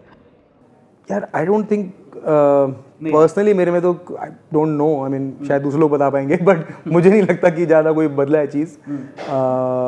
मेरे लिए ऐसा तो आई डोंट थिंक कुछ हुआ है. बट डेफिनेटली ये हो गया कि for example work from home के ऊपर फ्लेक्सिबिलिटी, राइट, काफ़ी हद तक आ गई है सब में, बिकॉज वी रियलाइज कि होता है काम, ऐसी बात नहीं है. जो पहले कहीं लगता था कि नहीं, मतलब वर्क फ्रॉम मतलब छुट्टी, right. I think that has change to some degree. And overall digital mediums के ऊपर काम करना, रिमोटली काम करना, राइट, जो आई थिंक इतना ज़्यादा पहले हमारा ओपननेस नहीं था उसको लेके, लेट्स से कंफर्ट नहीं था उसको लेके, राइट. आई थिंक वो चेंज हो गया. That would be one thing. Personal level पे? पर्सनल लेवल पे तो यार पता नहीं, I don't think there is any change as such. मतलब मुझे including my entire family, we got Covid, तो वो ज़रूर एक बुरा पीरियड था हमारे लिए, but otherwise I don't think it's changed me in any way, if you ask me, not that I know of. ठीक है. मैं अपनी बात करके चलूँ तो मैं ज़्यादा फैमिली से अटैच हो गया. मतलब क्या हुआ, पहले मेरे लिए वर्क हमेशा प्रायोरिटी होता था. अब मुझे नहीं पता लगता था क्या चल रहा है काम धंधे में, मतलब काम धंधा ही सब कुछ था. मैं संडे भी ऑफ नहीं लेता था और मतलब मशीन की तरह काम करता था. पर लॉकडाउन में मेरी बेटी हुई है. अच्छा, कॉन्ग्रेचुलेशन. Thank you. तो अब उसके साथ टाइम बिताने में मज़ा आ रहा है. मैं नॉर्मली ऑफिस जल्दी आ जाता था, लेट निकलता था. आज मैं ऑफिस लेट आ रहा हूँ, निकल तो लेट ही रहा हूँ. एक बार ऑफिस घुस गया तो फिर टाइम का पता नहीं लगता.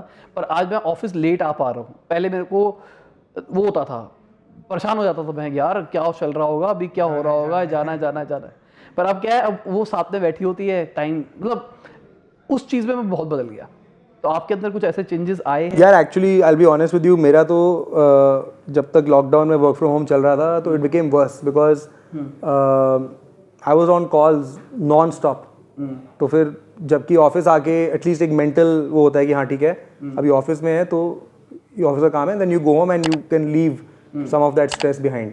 बट जब वो ब्लेंड ही हो जाता है घर पे ऑफिस एंड वर्क टुगेदर, तो फिर तो कोई बाउंड्री खत्म हो गई, फिर तो आप मतलब you are always on, right? Call तो कहीं से भी हो सकती है। तो वो बिल्कुल ही आई थिंक बाउंड्री ना होना is not good, at least for me was not that great. Did I get more time at home with my family? Yes, I could have lunch with them every day. They saw me at least around, कहीं ना कहीं दिख रहा है, चल रहा है, but mentally I was still the same thing, right? तो मुझे honestly वो नहीं, मेरे लिए तो इनफैक्ट उल्टा वर्क हुआ है to some extent where you know I could not even keep those boundaries, you know, जो मैं पहले कर पा रहा था. So personally I prefer to be in office and you know deal with stuff head on and then kind of wind down and go home and then not have to think about work for some time.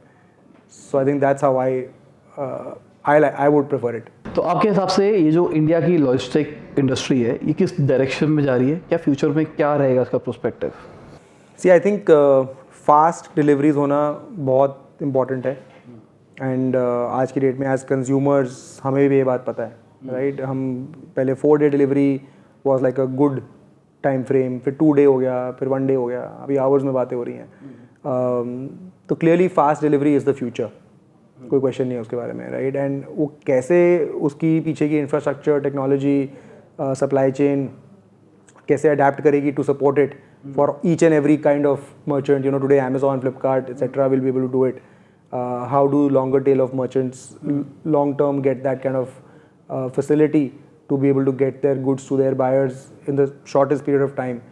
I think will become the future of e-commerce logistics at least, which is the field that we. आपके platform पे fastest delivery कितना time पे है? Next day. Next day. Few hours maybe. We also support hyper local delivery, right? तो अगर within Delhi है, you can do it in 2 hours. But again, there's a lot still to be solved because वो इतनी cost effective नहीं होती. तो cost effective and fast, right? Both of those things have to happen. Right? ठीक है. और आपको क्या लगता है फ्यूचर में ड्रोन डिलीवरी का क्या फ्यूचर है इंडिया के अंदर? अच्छा है, आई थिंक इट्स हो पाएगा? हाँ बिल्कुल हो पाएगा. घर पे या फिर हाँ वो hub and spoke? I think mix match होएगा, राइट? And there still lots of unknowns to be solved, right? But I definitely think India में अच्छा फ्यूचर है. तारों में फंस गया, सब सॉल्व हो जाएगा यार. सब सॉल्व हो जाएगा. या सोसाइटीज़ में ही होगी डिलीवरी? हाँ तो ऐसा कुछ ही होगा मोस्ट लाइकली कि इनिशियली एटलीस्ट हाँ, पार्क्स में मिलेंगे, सोसाइटी की छत पे मिलेगा, स्पॉट होगा. हाँ कोई एक पर्टिकुलर जगह होगी जो उसके लिए बनाई जाएगी. अभी तक तो वही समझ में आ रहा है क्योंकि अब आप आई डोंट थिंक कि आप अपनी खिड़की खोल के तो वो तो नहीं कर पाओगे. फिर तो आप, मैं तो ये हमेशा बोलता हूँ लंगर मार के खींच लोगे. हाँ एग्जैक्टली. घर पे बुलाया, ऑर्डर करोगे, निकल रहा है, टंकी के पीछे छुपा होगा बंदा, लंगर मार के खींच लेगा. तो आई डोंट थिंक कि वो इतना सीमलेसली हो पाएगा. But definitely they will be benefits over time. Solve करेंगे लोग. फ्यूचर में शिप रॉकेट का खुद का लॉजिस्टिक देख सकते हैं हम? यार हमारा कोई प्लान नहीं है. आई बी वेरी ऑनेस्ट, हम लोग एक टेक्नोलॉजी कंपनी है तो हमारे लिए ऑपरेशंस में नहीं घुसना. ऑपरेशंस करते हैं हम लेकिन हम ऑन ग्राउंड ऑपरेशंस नहीं करते हैं. नंबर 1 ऑलरेडी बहुत सारे लोग बहुत अच्छा काम कर रहे हैं वहाँ पे, राइट? तो it is beneficial to partner with them. And secondly we will build other products for the merchant too, right? Around operations, around logistics to help them do better. So we would rather build more technology to support the merchant because that is our DNA. We are a technology company at the core. ठीक है. तो अगर हम Amazon FBA की बात करके चलते हैं तो उनमें क्या होता है, उन्होंने एक जगह बना रखी है जहाँ पे आपको मंथली किराया टाइप देना है, वहाँ माल रख लो. ऐसा ऑप्शन आपके पास भी है? हाँ. तो दिल्ली के अंदर है वो? 5 जगह पे. सो दिल्ली में, बैंगलोर में, पुणे में, कोलकाता में, बॉम्बे में, मल्टीपल जगह पे हमने ऑलरेडी खोला हुआ है. एंड काफ़ी अर्ली हमने आई थिंक लॉकडाउन के अंदर ही ये चीज़ लॉन्च करी थी क्योंकि काफ़ी डिमांड आ रही थी मर्चेंट्स. मैं भी चाहता था क्योंकि मेरे को याद है मेरे को ये मर्च बेचनी थी. तो मार्च के आसपास मैंने बात करी थी तो उस टाइम उन्होंने कहा था दिल्ली में लॉन्च नहीं हुआ है अभी. तो वही मैं आपको बोल रहा हूँ. तो धीरे धीरे करके लॉकडाउन के अंदर शुरू करा हमने बिकॉज डिमांड आ रही थी. उस समय क्या हो रहा था कि लोग ऑपरेशंस कर नहीं पा रहे थे वेयर हाउस में. हर रोज़ कुछ ना कुछ इश्यूज हो रहे थे, गवर्नमेंट के रेगुलेशंस चेंज हो रहे थे, तो काफ़ी प्रॉब्लम आ रही थी. तो उस दौरान काफ़ी इंक्वायरी भी आई एंड हम लोग प्लान कर रहे थे काफ़ी टाइम से. फिर हमने during the lockdown itself we started, not lockdown, during post lockdown but during the Covid period only we started to work on it, and today now we are live. तो क्या cost आती है? Again, I don't remember exactly, but I think it is between 15 to 20 rupees per order, and that's it. We don't really charge any rentals or any of that stuff. Storage cost कुछ है अलग से, but generally speaking, between 15 to 20 rupees, depending on your volume, is what you pay for each fulfillment, right? And the benefit is कि आप अगर pan India shipping करते हो और आपने सामान अपना let's say दिल्ली से बैंगलोर भेजना है, तो आप pan India रेट दोगे शिपिंग का. तो अगर आप फुलफिलमेंट डायरेक्टली करा लोगे बैंगलोर से, it will be net cheaper for you, because आप विद इन रीजन शिप करोगे, साथ में 10-15 रुपये 15-20 रुपये ऐड भी हो गए फुलफिलमेंट के, it is still cheaper. Plus आपका सामान नेक्स्ट डे पहुंचता है, तो आपके रिटर्न्स, आरटीओ, कस्टमर एक्सपीरियंस, हर चीज़ मच बेटर हो जाती है. So again we are betting big on that space in the coming year. तो ये जो प्रॉब्लम आरटीओ की बात करी आपने, इस प्रॉब्लम का सॉल्यूशन क्या है इंडिया के अंदर? देखो यार, RTO is as much a customer intent problem as it is a logistics problem, right? I would in fact go on to say कि 60-70% is a customer intent problem, which means कि customer को actually चाहिए नहीं है, या उसका intent strong नहीं है. And then of course अगर आप चीज़ 5-7-8 दिन में दे रहे हो तो और चांसेस बढ़ जाते हैं, right? आपने एड्रेस के अंदर चेकिंग नहीं करी है, उसकी वेरिफिकेशन नहीं करी है, चांसेस बढ़ जाते हैं. आपने ऑर्डर ही कंफर्म नहीं करा है, right? So there are various steps one has to go through to try and weed out the wrong intent or the lack of intent in this particular process. तो उसमें हम लोग हेल्प करते हैं. We have a lot of tools that can help you, right? We also use data to predict कि इसमें क्या chances हैं आरटीओ होने के, किसमें ज़्यादा है कम है, वो सब भी हम हेल्प करते हैं. अच्छा, जो बंदा है बार बार आरटीओ करवाता है तो नोटिफिकेशन टाइप से आ जाता है? हाँ, मतलब हाँ, डैशबोर्ड में दिख जाता है कि यार ये बंदा घपले वाला बंदा है. रिस्क आ जाता है उसका. यस, क्योंकि कई लोगों का तो काम ही यही है ना, कि उनको समझ नहीं आता ये आरटीओ कितना बड़ा लॉस है ई कॉमर्स के लिए, D2C के लिए खासकर देखा जाए तो D2C से आता है कि फ्यूचर क्या लगता है आपको इंडिया में DTC? बहुत ब्राइट है. According to, of course, मैं biased भी हूँ because that is the segment we service. But I believe, and शुरू से we have been believing it for 1 decade now almost, right? कि इंडिया में entrepreneurship का बहुत ज़्यादा स्कोप है. एक तो we are the smartest people in the world is how I like to think about it. And दूसरा यहाँ पे opportunity बहुत है because new consumer base भी है, new ideas भी हैं, और आज की डेट में मतलब बहुत सारी innovation हो रही है यहाँ पे. और digital spread has been crazy. Last 3-4 years में आप देखो डिजिटल अडॉप्शन कहाँ से कहाँ चली गई है, you know, with Jio and other platforms. So I think it's a very very bright future for the next 10-20 years. ठीक है, तो आपने कभी ट्रैक किया है कि कितने स्टार्टअप्स जो कि आप पे रजिस्टर होते हैं वो बंद हो जाते हैं परसेंटेज वाइज? Not really. बंद हो जाते हैं तो कहना मुश्किल है. आप जब कोई डीलिस्ट होता है आपके प्लेटफॉर्म से, तो आप कैसे पता लगाते हो या क्रॉस चेक करते हो उस बंदे को कॉल करके कि क्या हुआ, आपने यहाँ से काम करना बंद कर दिया, या फिर ट्रैक ही नहीं करते?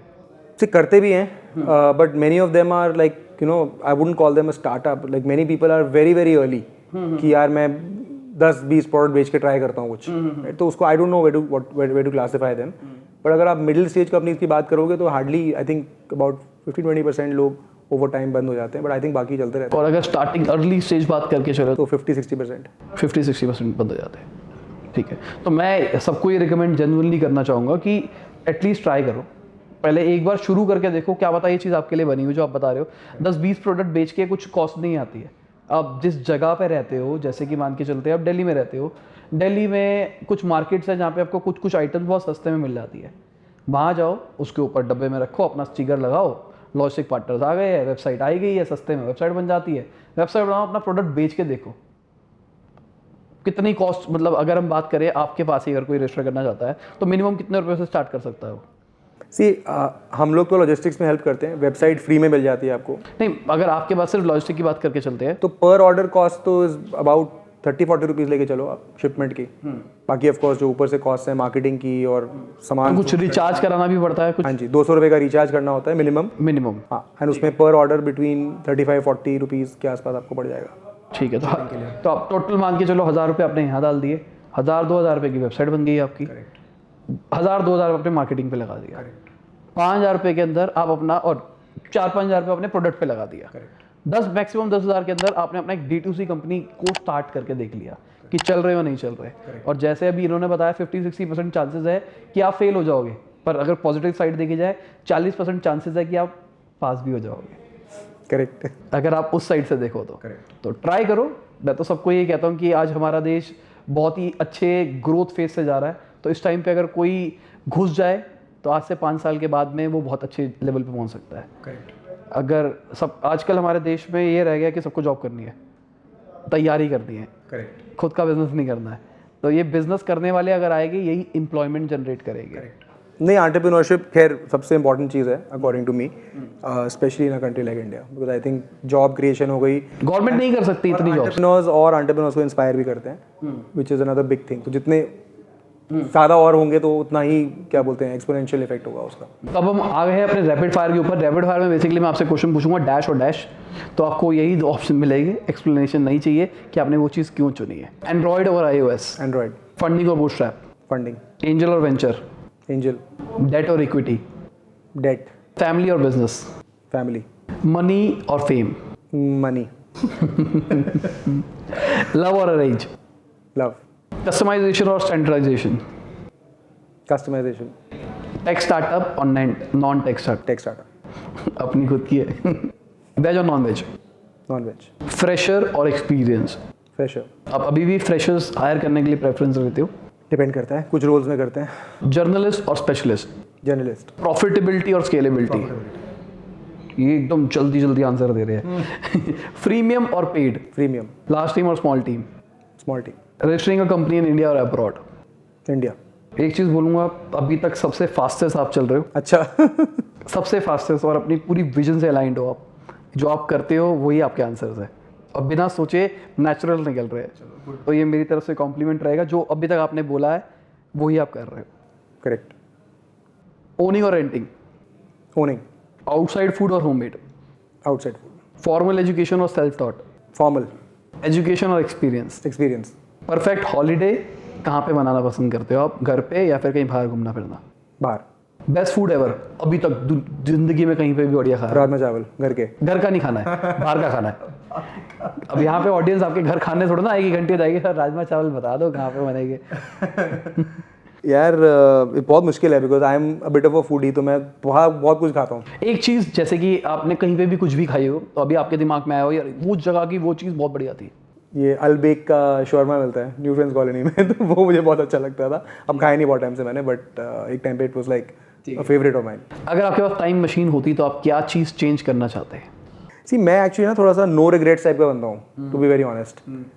मैं I don't dwell in the past कि ये क्यों हुआ, कैसे हुआ। I generally pretty future looking, I don't believe कि कुछ भी चेंज करना चाहिए। एवरीथिंग हैज़ अ रीज़न, कुछ एक्सीडेंट्स नहीं होते, हर चीज़ एक रीज़न से होती है, एंड ठीक है, it is what it is. कोई भी अभी तक हमको, कोई भी फाउंडर ने अभी तक कोई भी शरारती आंसर नहीं दिया। मतलब मैं पास्ट में चला जाता, 1983 वर्ल्ड कप इंडिया जीतने वाली थी, मैं अपने पापा को कहता पापा घर बार बेच के लगा दो पैसा, इतना पैसा मिल रहा था, गांव में लगा देते सारे पैसे। किसी ने अभी तक ये आंसर नहीं दिया। सब कोई ये कह रहे कि मैं अपने स्टार्टअप के अंदर ये चीज़ पहले कर लेता, या फिर कोई ये कह रहा है कि मैं अपने आप को चेंज नहीं करना चाहता। किसी ने भी ऐसा कुछ नहीं बोला है मैं पीछे जाता, मैं ये करके आता, मैं हिस्ट्री का कोर्स ही बदल देता, मैं यहाँ से बजूका ले जाता पीछे और इंडिया को कब्जा नहीं होने देता। कोई मतलब कोई भी नहीं लेके गया, क्रिएटिविटी नहीं है। कोई क्रिएटिव नहीं लेके गया। हर बंदा, मतलब लॉजिकली मैंने क्वेश्चन ये बनाया इसलिए था कि शायद लोग कुछ बोले, शायद ऐसे क्वेश्चंस आएंगे जो कि बहुत ह्यूमरस टाइप्स हो गए। करेक्ट।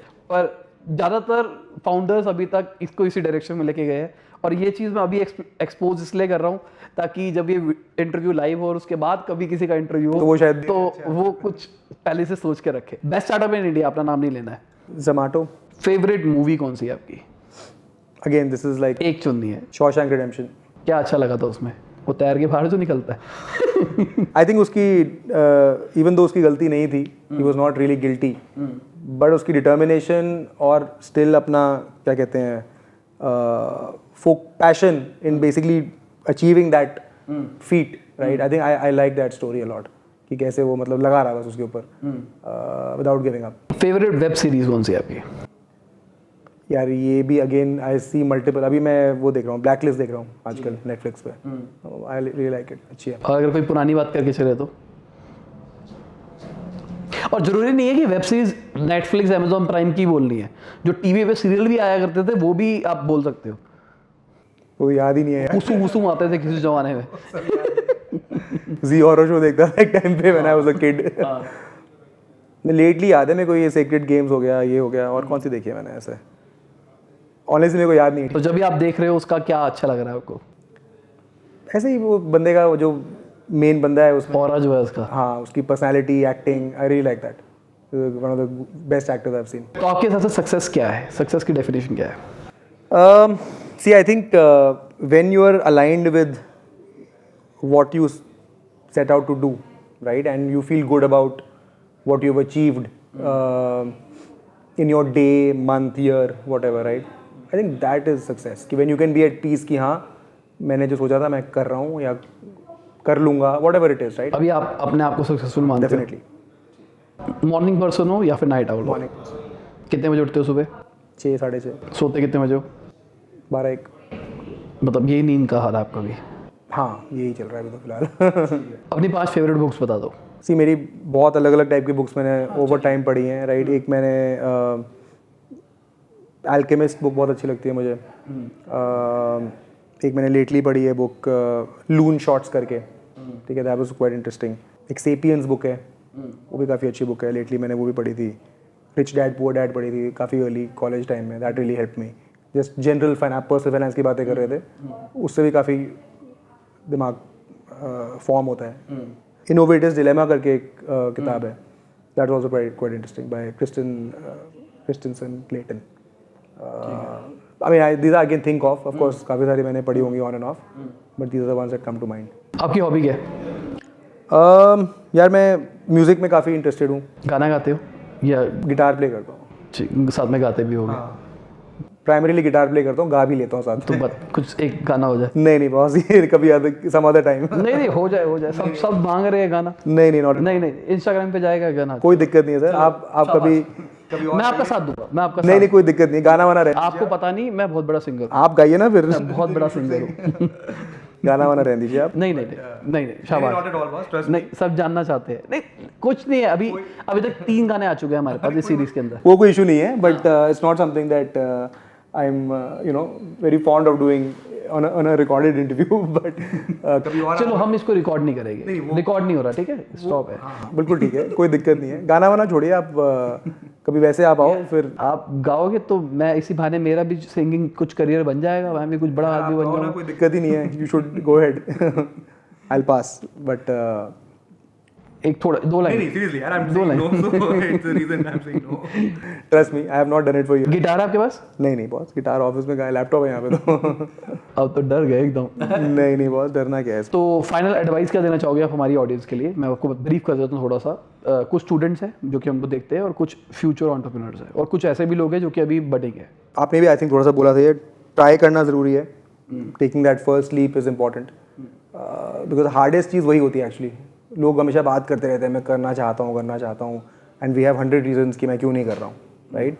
स्टार्ट करना इज़ द हार्डेस्ट स्टेप, सबसे मुश्किल वही होता है, राइट। तो उसको समहाउ ओवरकम करो, राइट, एंड उसके बाद गिव अप ना करना इजीली, या लोग क्या बोल रहे हैं, वो क्या बोल रहा है कि भाई whatever, you will hear so many people saying no. 100 में से 99 लोग तो नो ही बोलेंगे, ट्रस्ट मी, बट उससे फ़र्क नहीं पड़ता ना, आपको अपना देखना है क्या करना है।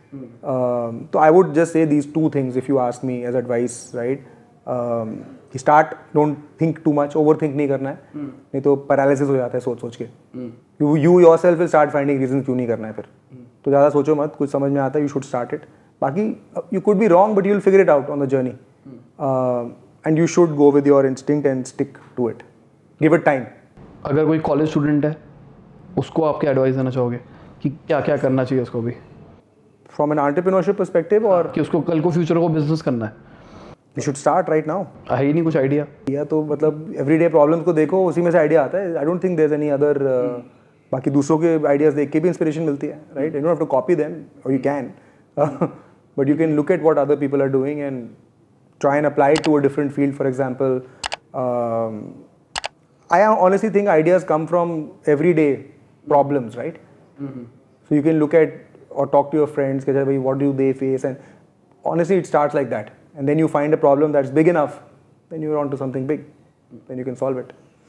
चलो बहुत अच्छा लगा आपसे सब कुछ सीख के। मेरे को उम्मीद है आप सबको भी मज़ा आया होगा। इसी के साथ ये वीडियो खत्म होती है। उम्मीद करता हूँ आपको मज़ा आया होगा। लाइक कर देना, शेयर कर देना, कमेंट बताना वीडियो कैसी लगी।